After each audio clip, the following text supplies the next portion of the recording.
Queen bee, want no smoke with me. Okay. Then turn this motherfucker up 800 degrees. Whole team eat chefs cause she's a treat. Hi guys, and welcome back to my channel.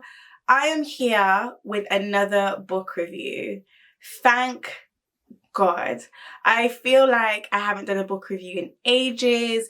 I was getting a bit anxious because I was just like, my book review for Normal People did so well. A bunch of people bought the book, and I really like that. I feel like a lot of the videos that I've done thus far, like I've spoken about books in bulk, and I really just wanted to focus on one book.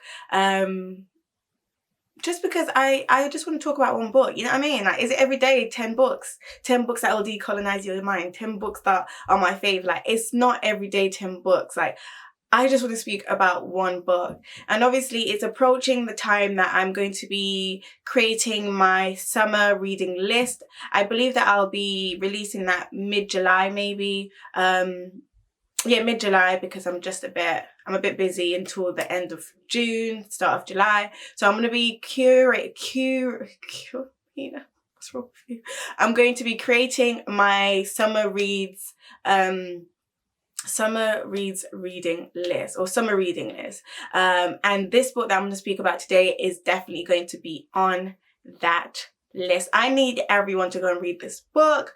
I'm super excited to speak about it today. I just want to say, guys, like, obviously, thank you. Thank you for all your love and all your support. As always, I'm overwhelmed and extremely appreciative. But this week I'll be able to get back to everyone's comments and questions in my DMs, and I guess some emails as well as text messages to those who are my friends who have my number.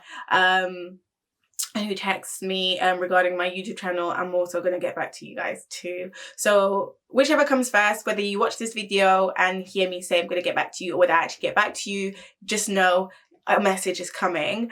What else? I'm on annual leave. Guys, I'm on annual leave. Do you know how excited I am to be on annual leave? Like, it's been long. It's been really long. Like, I've just been really tired.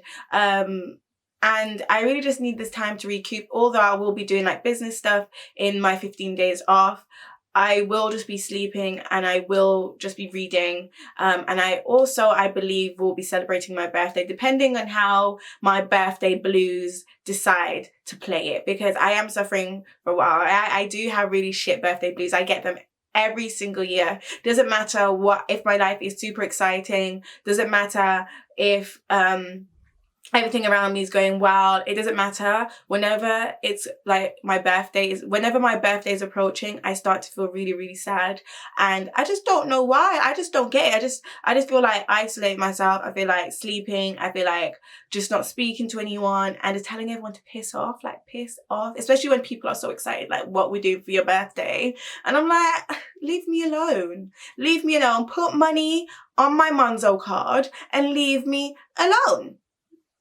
But I'm just hoping that I feel better, because I just do not want to be the birthday bitch. I don't want to be that person this year. I want to have a good birthday. Like last year, my friend at the time, she planned like a surprise thing, and whilst I had fun, like things like that really overwhelm me. So I just don't know. Like, I'm not one to have all the attention on me. I just feel really sick whenever I think about it. So I just don't know what I want to do for my birthday. Obviously it's lockdown. However, lockdown in the UK is easing, so nothing's actually open, like apart from shopping centres. Cool. I don't know if coffee shops are going to be open. I know that Thorpe Park and was it theme parks are open? I don't know why theme parks are open, but restaurants aren't open, and I love to eat, as you can see, because I know people will be able to tell, but I feel like I put weight on in my face, and I'm really upset about it, because my face can get really like chubby. But maybe it's just the way I did my makeup today, but I feel like I've put weight on in my face. So guys, today I'm going to be speaking about The Vanishing Half by Brit Bennett. Now, let me tell you something. First of all, I'm upset because my actual copy of the book hasn't come. It hasn't arrived. Like, it was sent out. The publicist told me it was sent out, I believe, on Tuesday. It was sent out on Tuesday, and it's now Saturday. It hasn't arrived, and I believe that's because loads of people are ordering and the warehouse just haven't gotten to my order. So I do have my proof here that you can see is filled with notes.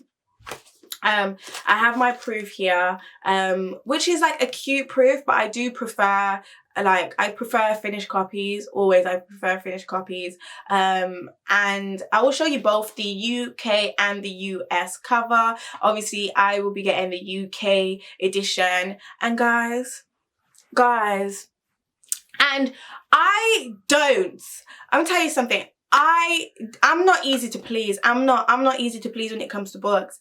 And after my manager basically told me that life is too short to read books that you're struggling with, I no longer finish books that I do not want to finish. Like the Hilary Mantel, The Mirror and the Light. I'm gonna revisit that when I'm pregnant, and I have nothing to do but be pregnant and sit around and have my husband dote on me and have people run around and basically serve me. You know what I mean? Wait on me. With that in mind, what my manager said about life being too short to read books that you're struggling with, I just thought if I picked up this book and I didn't like it, I was gonna put it straight down. But I picked up this book, and I'm not gonna lie, I had so many people tell me it was fantastic. I had Charmaine tell me it was fantastic. I had my friend Rachel tell me it was fantastic. And I was like, okay guys, like I'll see Wagwan for the Wagwan.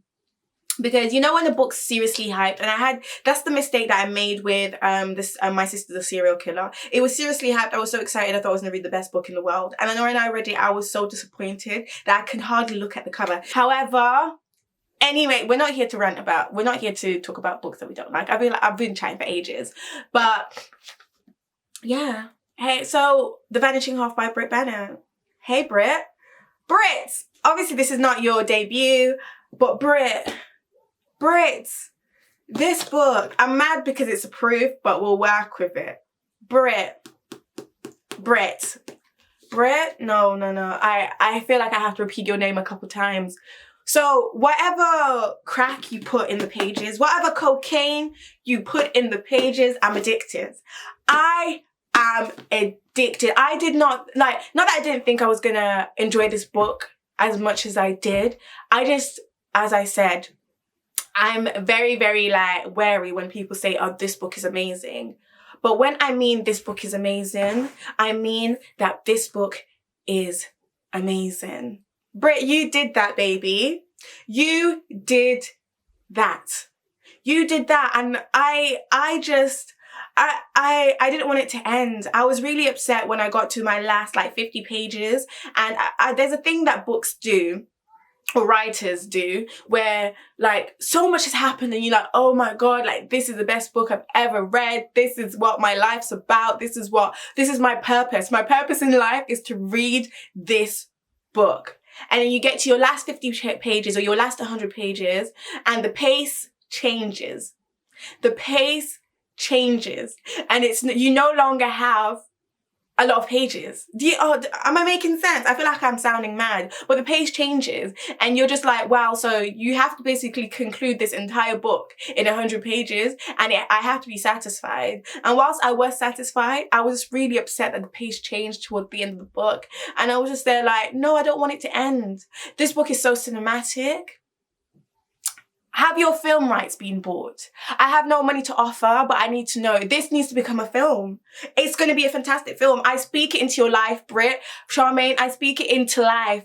This is going to be not a TV show. It's going to be, well, it could be a TV show, but it's going to be a film. By fire and force, film. It's going to be a film. Oh my God, the way I love this book. I read it over the course of 3 days, but mainly at night because obviously I work. So, oh my God, my eyebrows are itching. So I read it over the course of 3 days. But I feel like I could have read this book in a day and a half if I had time to read it in a day and a half. But because a gal's 8 hours of my days are accounted for, so I can't just be sitting around, lounging around reading. So this is, for me, is a quick read. It's an easy read. It's well written. Brit, let me just get into what the book is about. And I'm going to try and explain without giving away what happens. But when I say Brit said race, Brit said colorism, Brit said LGBTQT+,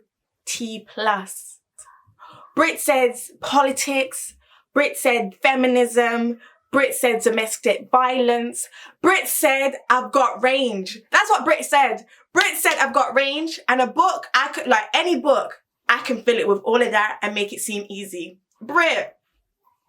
So The Vanishing Half is a coming of age novel. And let me tell you something, guys. You guys don't know nothing about plot until you read this book. I was just there like, what next? What next? So this book is about a set of black twins who are extremely light to the point that they can be mistaken to be white. So they're so light that you can easily say that they're white. And they come from a small town in America where fairness and lightness and being extremely light to the extent that you could be mistaken as white is extremely important. However, this is still a black town. The twins are still black. But in the eyes of racist America between the 1970s and like the late 1990s, the twins are still black. They're still considered to be black. Negroes, niggers, whatever the term, you know how the racists do. Anyways, the set of twins come from this small town where lightness is extremely important, to the point that you're not there to say you're sitting out in the sun. You get what I'm saying? You have to be light. You have to have light eyes. You have to have silky hair. You have to be so close to whiteness. These set of twins are born and then raised in that town. And obviously, when you have twins, there's two. One twin is a bit shy, a bit quiet, a bit reserved, and the other twin is more fidgety, outgoing, bold, but they complement each other fairly well. And obviously they're twins, so their bond is extremely strong. And whilst they're complete opposites, they complete one another. So throughout this book, there's a sense of them being separate people, but also being one. And I found that really, really, really beautiful. So one twin, Desiree, and then the other twin is Estelle/Stella. So Desiree is less she doesn't like the fact that she comes from a town that values lightness so much, to the point that I don't believe at the time when she was growing up in that town, there were no people probably in my shade or a bit darker than me or darker or even a bit lighter than me. Everyone was light to the point that they could have been mistaken to be white.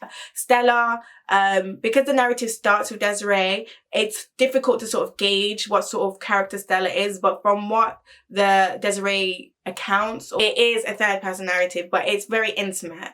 But from Desiree's point of view, Stella is just very quiet. She's just very quiet. She wants to go to school. She wants to do well. But unfortunately, at the age of 16, the girls have to basically drop out of school to work to help their mother with bills. And let me tell you what I didn't understand, because I was reading this book and at the start I was just like, okay, so it's a town filled with people who are so light that they could be mistaken as white. And I thought that maybe that there would be some sort of elitism to it. However, it just unfolded to be colorism as opposed to it being elite, because despite them being so light to the point that they could have been mistaken to be white, they were still black in the eyes of white racist Americans. And because of that, they were still treated as black individuals. They were still treated as black people.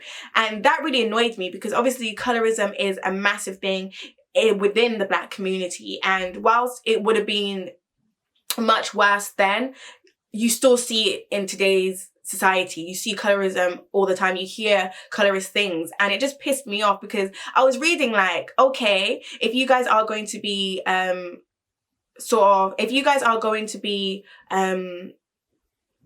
oh God, if you guys are going to be so hung up on being light, are so hung up on basically replicating or imitating whiteness, then at least have some sort of position in life. But the fact that you've gone out your way to replicate whiteness, to basically imitate it, to be so close to it, but the white man still sees you as black, it pissed me the hell off.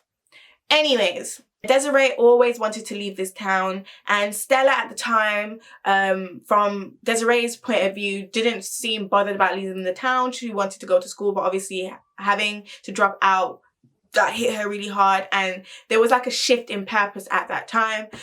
So they both run away, and they go off to New Orleans to start a new life. Now, I'm not going to talk too much about what happens in New Orleans, but the gist of the book is that at a point, the twins separate and they go off to lead two different lives.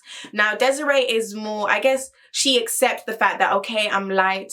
I could be easily mistaken to be white. However, I am still black in the eyes of a racist America, in the eyes of the racist justice system. I will be treated as a black person. And Stella, whose narrative and who we kind of lose touch with for a majority of the book, she basically disappears. So it's not that they decide to split. Stella literally just vanishes and leaves Desiree, despite it being Desiree's dream, as well as decision or idea to leave Mullard, which is where they are from.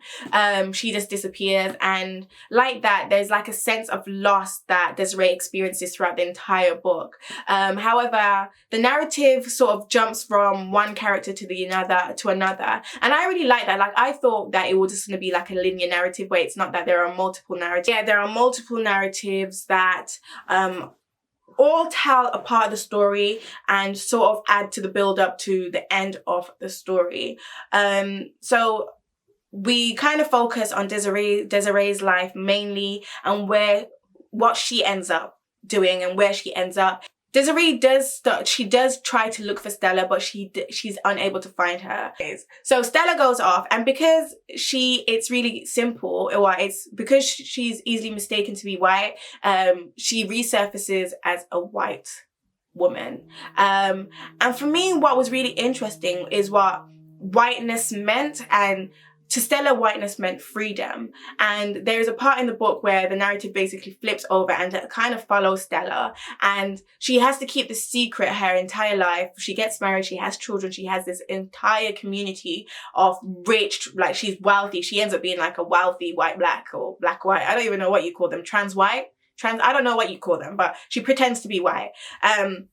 But she ends up marrying a really, really, really wealthy man. And she basically has to she told the man that she was an orphan and that everyone died. So she's basically not being herself. She seems to be always playing a role, always playing a part. And she's extremely anxious about being found out, to the point that being in the presence of black people makes her uncomfortable. So she becomes that sort of white woman, even though she's black, that it's racist, basically. She's racist. It pisses me off. Like, when I mean I don't like Stella as a character, I don't like her. And I say that because I just can't imagine opting out of being black. She chose to pretend to be white or live as a white woman for many reasons. So I'm just not going to give them all away. Like, she pretends to be a white woman for many reasons. But some of the things that she says, for example, when a black family wanted to move into her rich, elite, white neighborhood, she was so against it. And obviously she was against it because she didn't want to be found out. However, it just came across real racist, and she used whiteness to her advantage. You definitely see it as she basically weaponizes the fact that people think that she's white and that she can be white. And, you know, that sort of Karen business, that Karen culture, as James Frater will say, Karen culture. I was reading the book and I was just there like, she's a Karen. Stella's a Karen, and she's a black woman pretending to be white, and she's a Karen. And she still has that power because people think she's white and because she weaponizes whiteness. when I mean I was mad reading it, I was like, Stella, like, I know you're pretending to be white and all so you can live a better life, but you're black. You're black and you grew up black. You grew up black, and that's what really hurt me. Like, you grew up black and you still ended up weaponizing this, like, your whiteness in order to get your way, in order to have one up on someone, in order to deceive people, and it just really upset me. But yeah, I'm gonna link my friend's article below about Karen Kulture because I really like that article. Like, there's a lot that happens in this book. Like, I feel like I'm just explaining it so much. Like, there's so much more. I'm not gonna tell you what happens at the end, but I will say that this book, film rights. Who has your film rights? Who has your film rights? This book said, Brit said, I can write, I can perform, I can create art. This book is amazing. The weird thing is, and I guess this is like a self-hate thing, is that when the narrative shifts to Stella, and we get to know Stella a bit more, because obviously Desiree, she's more outgoing, she's more bold, she's a bit like, she's a bubbly personality, and she's more outspoken, whereas Stella is more reserved and she's more like within herself.